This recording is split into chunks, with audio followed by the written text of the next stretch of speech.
See if we can't get this baby streaming. Okay, so welcome. We should be live and streaming here. Welcome to Thursday, October 14th. It is 10 a.m. here on the Pacific Coast, and I am Emily Bigelow, the creator of the Satisfied Working Mother Method. Welcome to episode 2 of the Unpolished Supermom. This is real talk for real moms with real processes and real solutions. Today, we're diving again into emotions. So forgive me as I kind of get used to this saddle of just kind of running live. I'm going to try to keep my chat open because as I see people pop in, that's always fun to give a shout out and say hello. But I also have a couple of notes that I'm just working with my computer here that I'm going to reference and go over.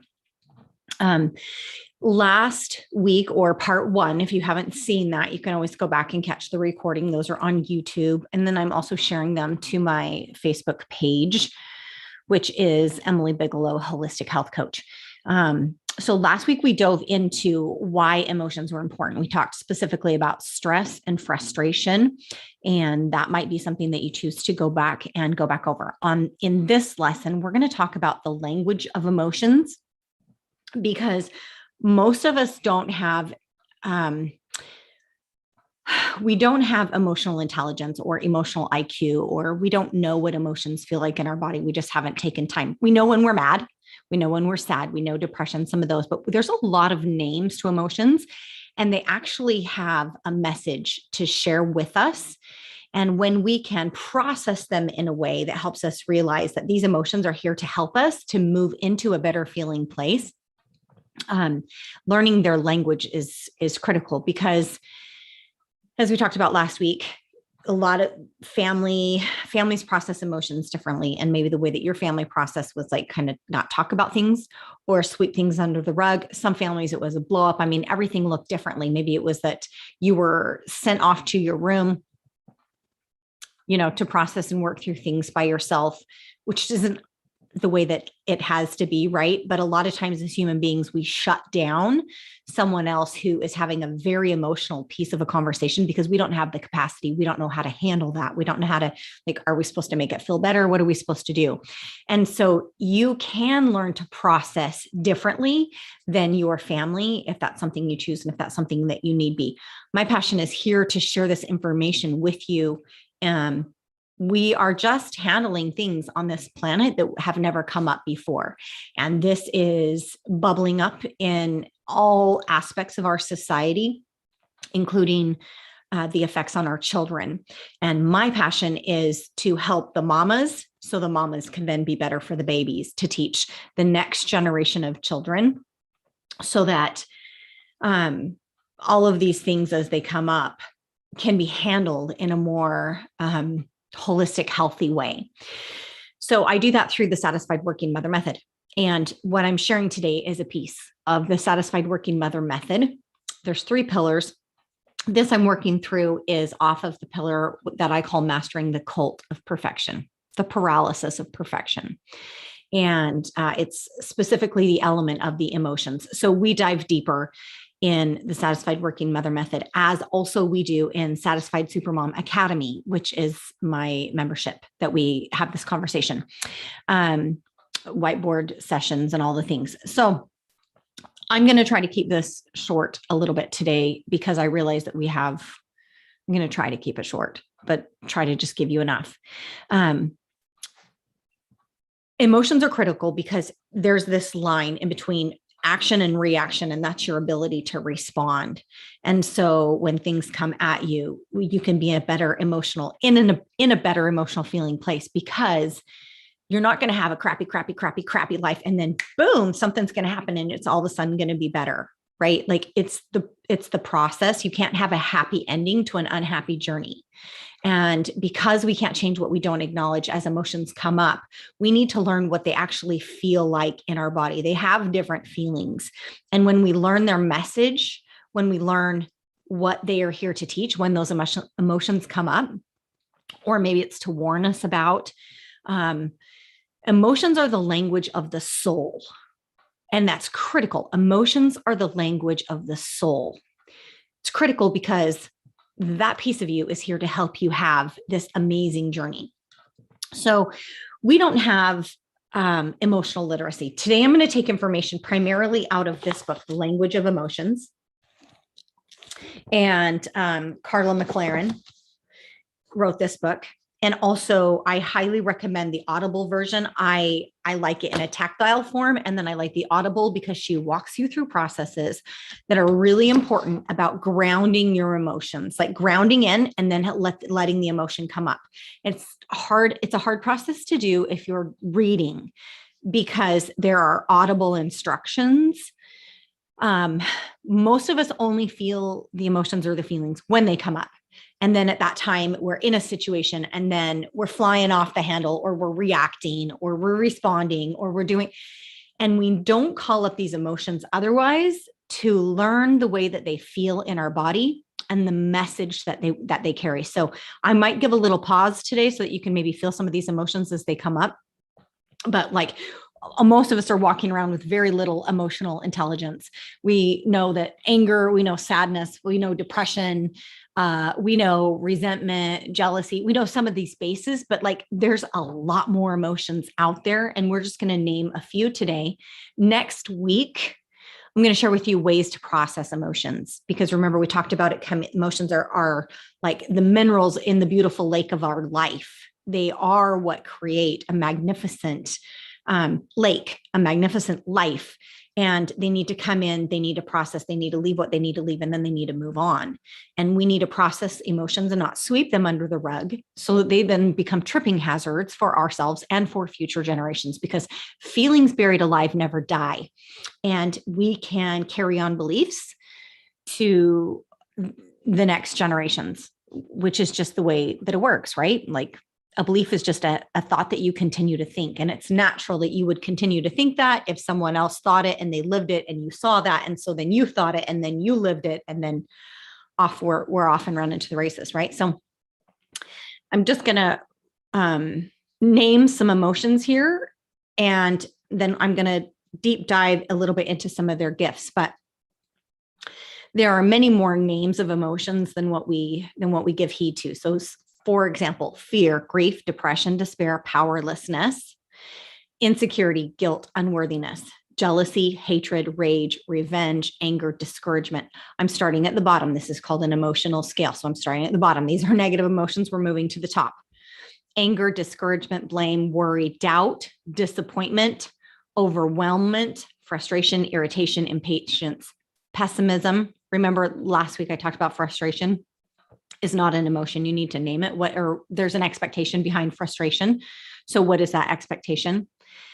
Boredom, contentment, hopefulness, optimism, positive expectation, belief, enthusiasm, eagerness, happiness, passion, joy, knowledge, empowerment, love, freedom, and appreciation. So that just kind of moves up. There's a lot of names.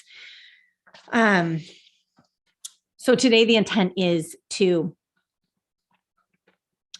learn how the emotion feels in your body, what its message is, what it's here to teach, so that you can be warned or you can be healed from that emotion. So I'm just going to read through some of the emotions. Again, if you want to reference this on your own, I highly recommend Language of Emotions, and also especially the audio version. Having both is awesome. Emotional intelligence, also into the physical workings of Dr. Bruce Lipton and Dr. Joe Dispenza. Great places to start when it comes to the emotions. So if this is a conversation you want to continue to have, like, what are these emotions? How do I feel them? How do I move through them?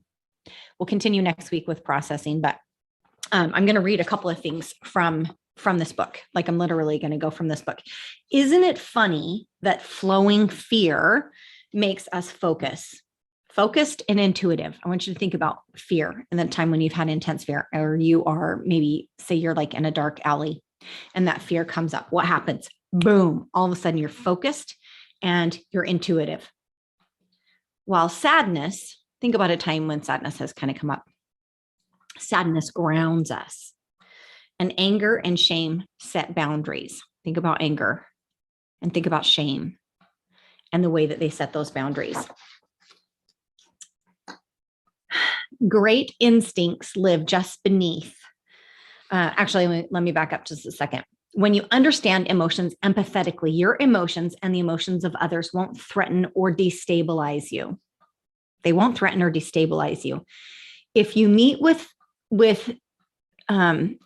fear in yourself or in others, you will know the great instincts that live just beneath.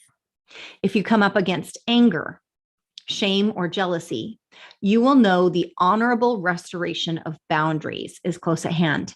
If you find depression, you will look for the ingenious stagnation that is at the very center. And if you meet the suicidal urge, you will know that a rare and exquisite rebirth will soon occur.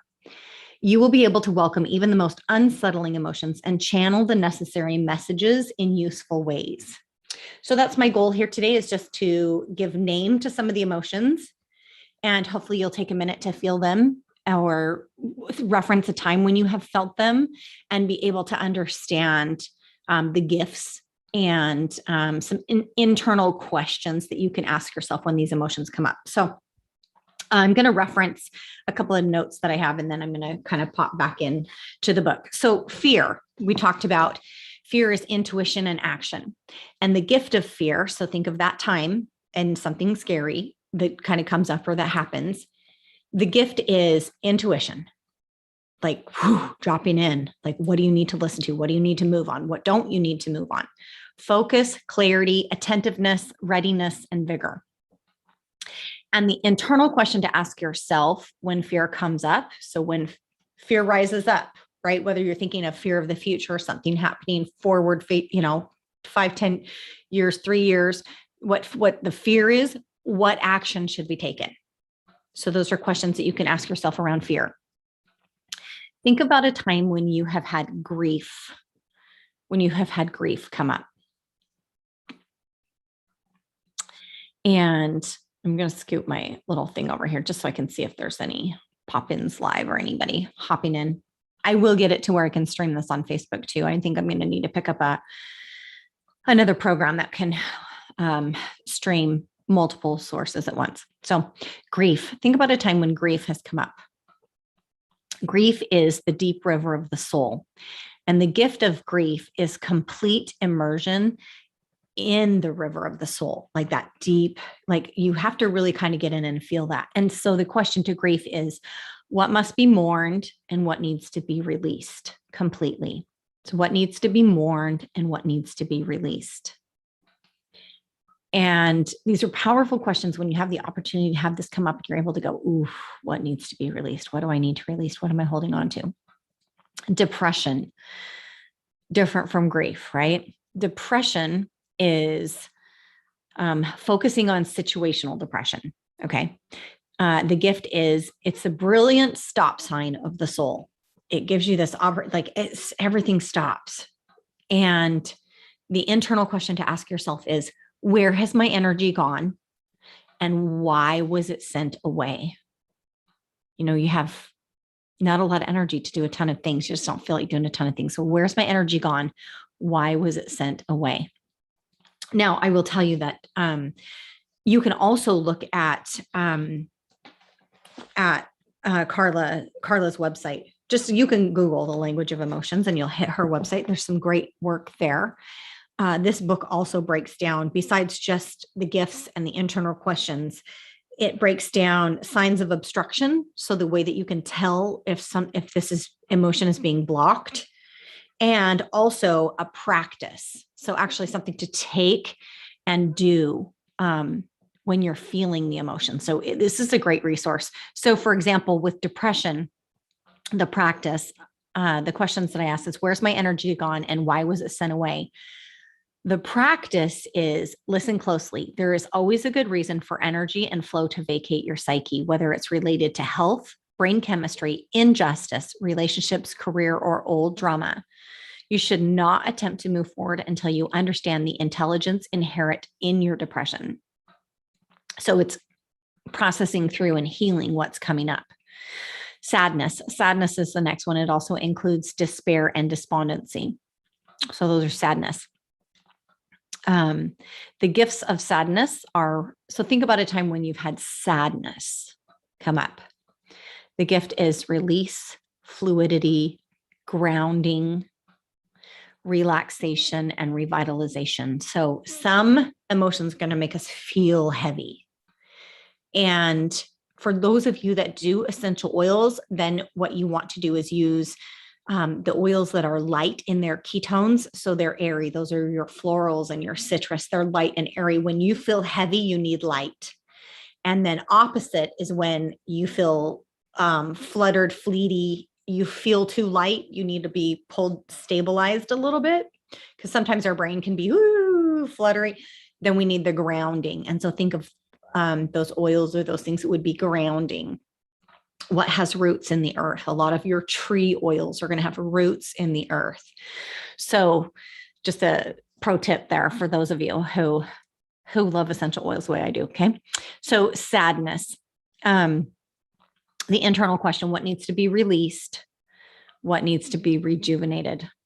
So I think I did the gifts of sadness. But if you think about a time when you've had sadness come up, it's grounding, relaxation, rejuvenation. It gives you an opportunity to rejuvenate. So, but what needs to be released and what needs to be rejuvenated? Okay. So then jealousy. Jealousy includes greed. The gifts to jealousy are fairness, commitment, security, connection, and loyalty. Okay. And the internal questions, if jealousy is a thing for you for whatever, whether it's of someone else in their life, their circumstances, things that they have that you feel that you don't, you can get into this whole pity party of like, oh, my life sucks. And here's all the reasons that it sucks compared to so-and-so. And jealousy can be in a relationship. You could have had a previous betrayal or so in a relationship. Jealousy for some people is an issue. I personally don't have that in relationships because I'm fine to just set a boundary and cut a tie. Right. So jealousy in relationship isn't something that I choose to feel. But jealousy, the gift of jealousy is fairness, commitment, security, connection, and loyalty. That's what jealousy does. Okay. So the internal questions that you have to process through and come up with is what has been betrayed and what must be healed and restored so that I can feel the gift of fairness, commitment, security, connection, loyalty. Hatred and rage, the next one. The profound mirror, that's actually when there's something that's triggering in another person, you're literally there's something triggering you. You're literally holding up a mirror and it's just a reflection back to something inside of yourself that's triggering. So I know that can be a little bit like, wow. But the profound mirror. So this includes resentment, contempt, and disgust. So hatred and rage. When you can ask yourself these internal questions, then I'll tell you what the gift is. So the internal questions are, what has fallen into my shadow? What has fallen into my shadow? What must be reintegrated? What needs to be reintegrated? What do I need to bring back in? What do I need more of? And the gifts of working through those questions and finding that out and healing that is intense awareness, piercing vision, and sudden evolution. So you can really get to some cool places inside yourself as a human being. Anger can be lumped up, right? But think about a time when you have felt anger, which anger is a really interesting emotion because we always want to think of it as bad and you shouldn't feel angry and you shouldn't, but anger creates movement. So where something else would be stagnant for a while, when there's anger, there's movement, and anger installs boundaries. Think about maybe a time when you've had a relationship where anger has come up and there's a boundary that needs to be installed or it needs to be fortified. And anger allows you to do that, but it also can be a protector of a boundary.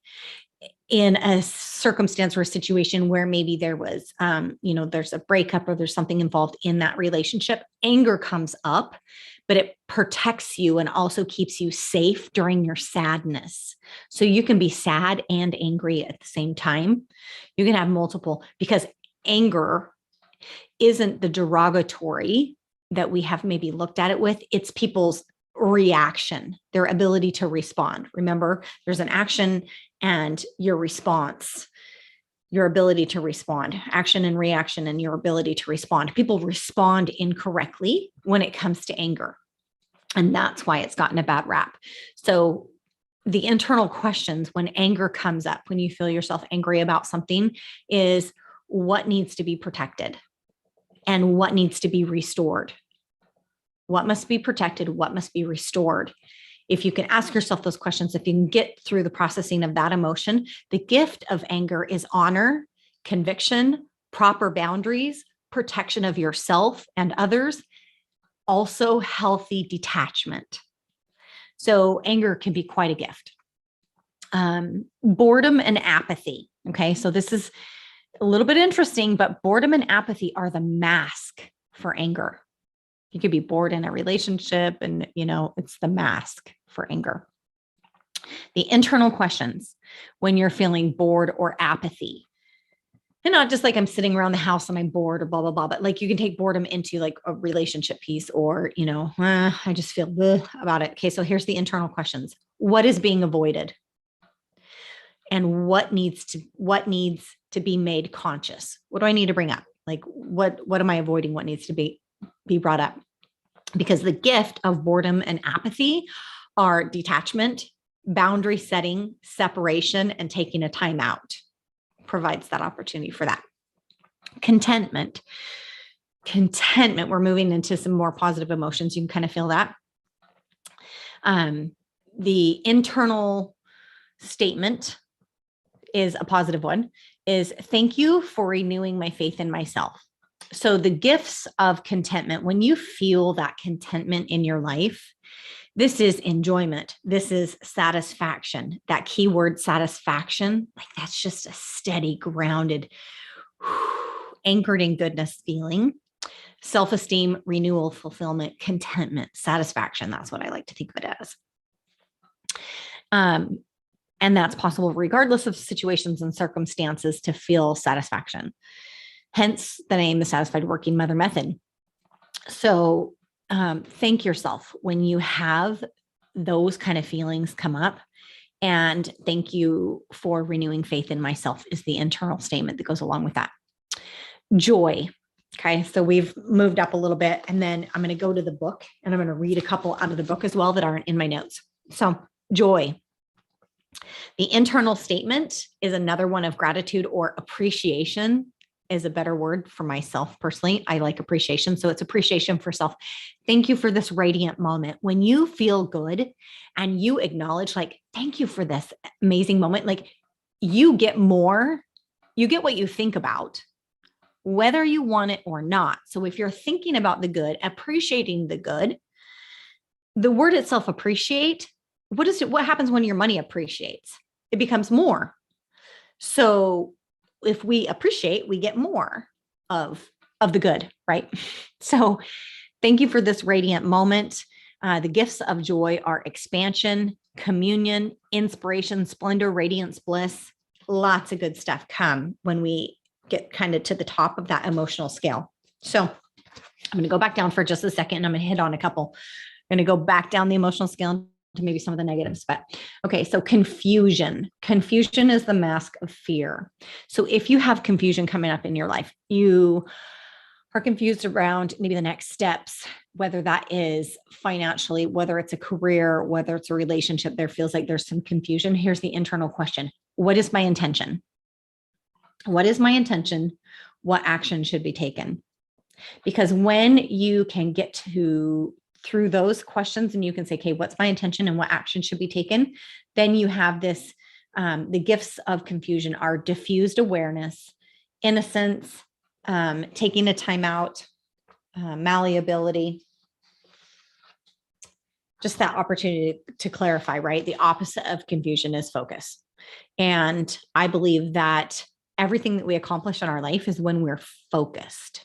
It's not necessarily, yeah, some things are going to take some hard work, but think about when you're working hard on something, you're focused. Focus and clarity is what brings things about. Okay, so panic and terror, which, they're different from fear, panic and terror. The internal question to ask yourself is, what has been frozen in time? What healing action must be taken? So what's the healing action that needs to happen? And the gifts of panic and terror are sudden energy. When you can get through this, right? You get sudden energy, you get fixed attention, absolute stillness, and you get healing from the trauma. So again, we don't want some of these to hang out for too long. We want to process them through. We want the lake to come in and we want the lake to go out. So next week will be all about some processing tips and tools. I'm going to give you real life stuff. In the Satisfied Working Mother Method, I have a lot of downloads and a lot of worksheets because I'm also a visual learner. And so it's important for me to visually see things and, reference them later and go back and look and, which is also why I like a tactile book and not just Audible. But again, why I mentioned this book on Audible is because she walks you through the opportunity to create a grounding, a boundary for yourself. And then she walks through the opportunity to call up that emotion to actually feel what it feels like in the body, because your emotions create hormonal and neurological responses. Like you actually have real life chemistry happening in your body with your emotions. And emotions are the language of the spirit, right? So important to understand, right? Not just kind of sweep these things under the rug and pretend like they're not there, because then we have families and generations of people who can't deal with their crap.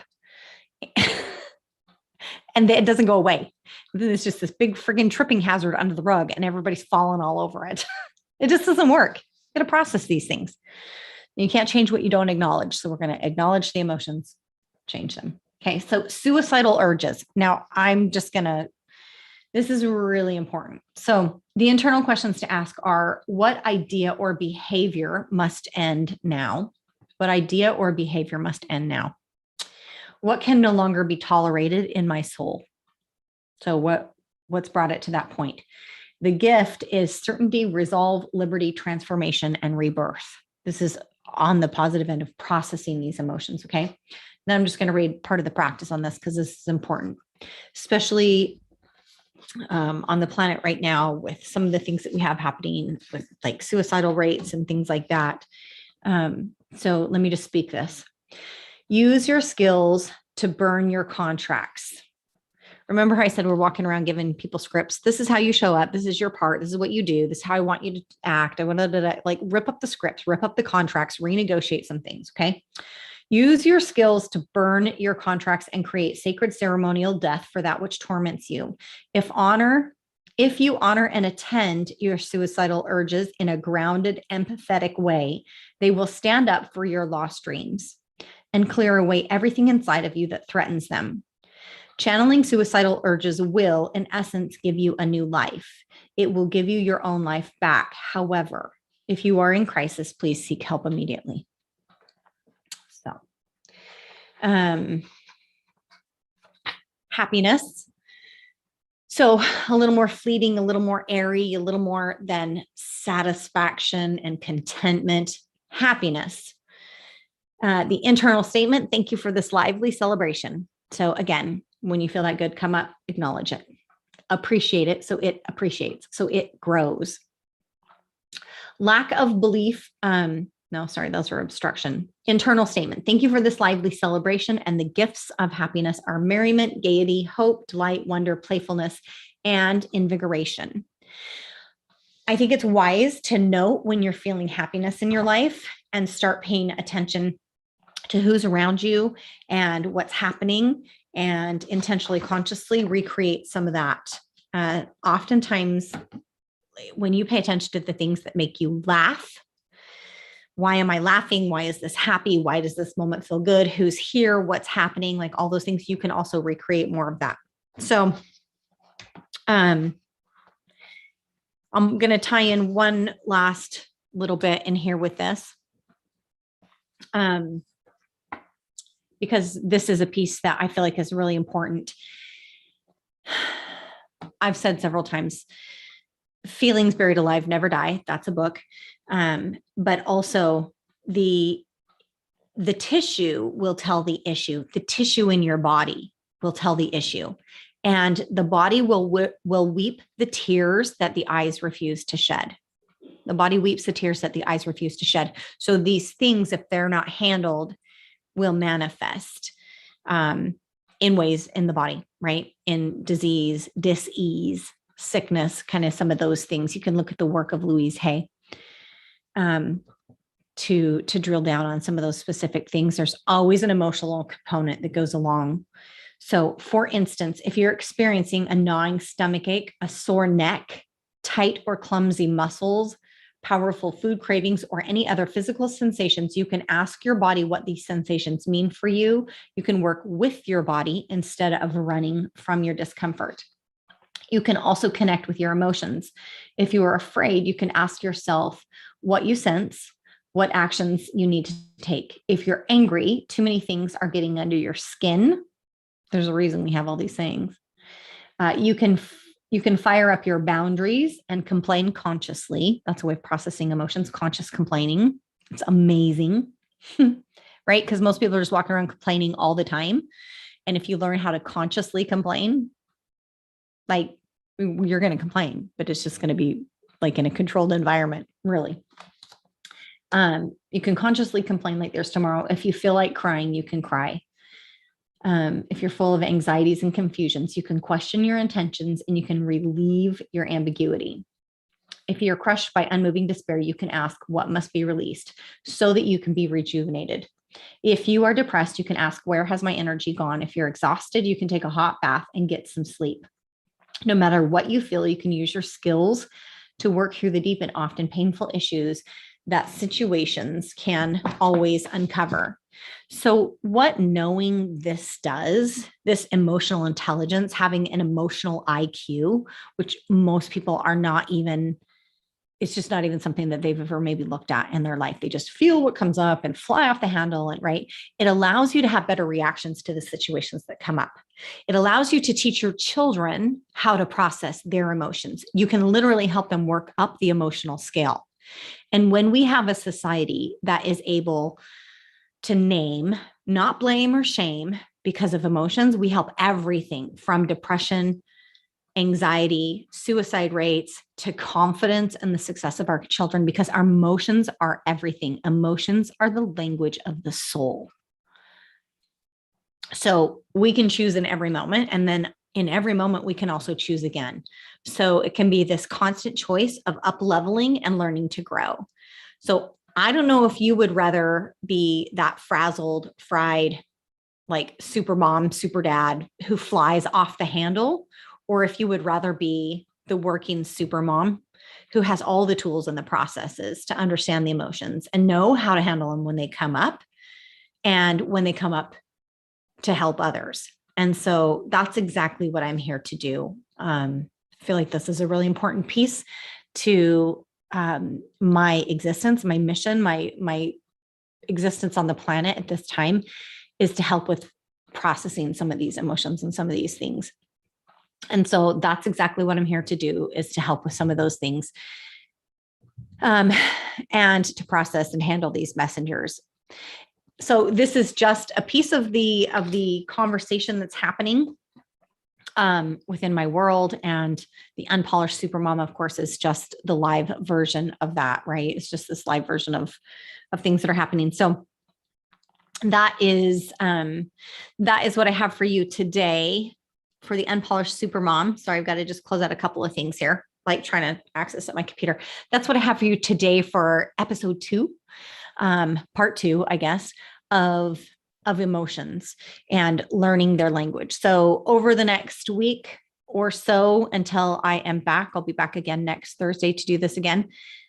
Pay attention to the emotions that come up, and maybe look back and ask yourself some of these questions. Maybe you go back and you write some of them down.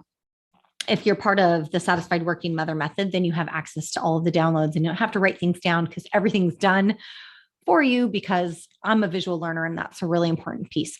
So if you want to learn more, you can visit my website, coachbigelow.com, reach out to me, and you can also email support at Coach Bigelow if you have any questions or if there's anything that I can do to help you. So in the meanwhile, until I'm back again, take care of you so that you can take care of everybody else. Okay. And maybe you don't hear this enough, but you matter. Okay. Bye for now.